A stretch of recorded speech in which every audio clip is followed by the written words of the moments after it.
जज साहब ॿुधण वारा ॿुधूं आयो आहे न ईअं तॾहिं थो चवां काथों जा कूड़ सारो फिराए फिराए हले थो जॾहिं खुटनि इंशाल्लाह सुभाणे खुटंदसि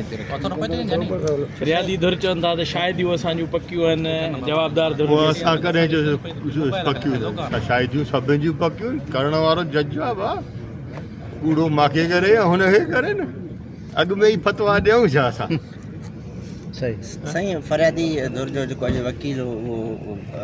कोर्ट में जेको दलील ॾिए पियो पंहिंजा त उन्हनि जो इहो चवणो त सरदारी निज़ाम ख़िलाफ़ु जेको हिकिड़े तमदार काउंसल ठाहिनि पिया उनजे करे उन्हनि खे जेको आहे सो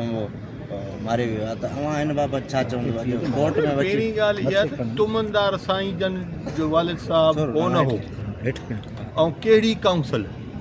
उन काउंसल में हिकिड़ो तुमनदार हिते हूंदो मां सां गॾु बीठो हुन खां पुछा कयो काॾे हो उन खां पुछा कयो भाउ को मुंहिंजे ख़िलाफ़ु कोन हो पहिरों ई उन्हनि चयो त असां तुमनदार काउंसल ठाही आहे त बाबा कम थींदा कम न थिया उहो वरी कमु करे उन खां अलावा जेको ॿिया खोड़ तुमनदार आहिनि जेके ठारो खान आहे ॿिया आहिनि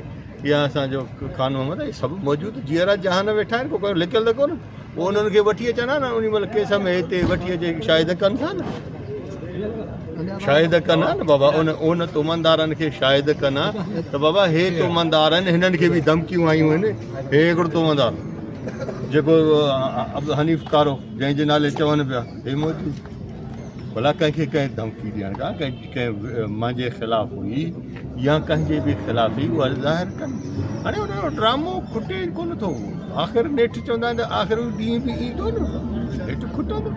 बिल्कुलु मुंहिंजे वालिद साहब ॾाॾे ऐं चाचे जो क़तल केस समूरी सिंध इन केस खां वाक़िफ़ु आहे ऐं यकीनन समूरी सिंध जो इहो ई मौक़िफ़ु आहे त हीउ केस फ़क़ति मुंहिंजे घर ताईं महदूद न आहे हीउ केस सिंध जे हर उन मज़लूम जो केस आहे जेके सरदारी ऐं जागीरदारी निज़ाम जो शिकार आहिनि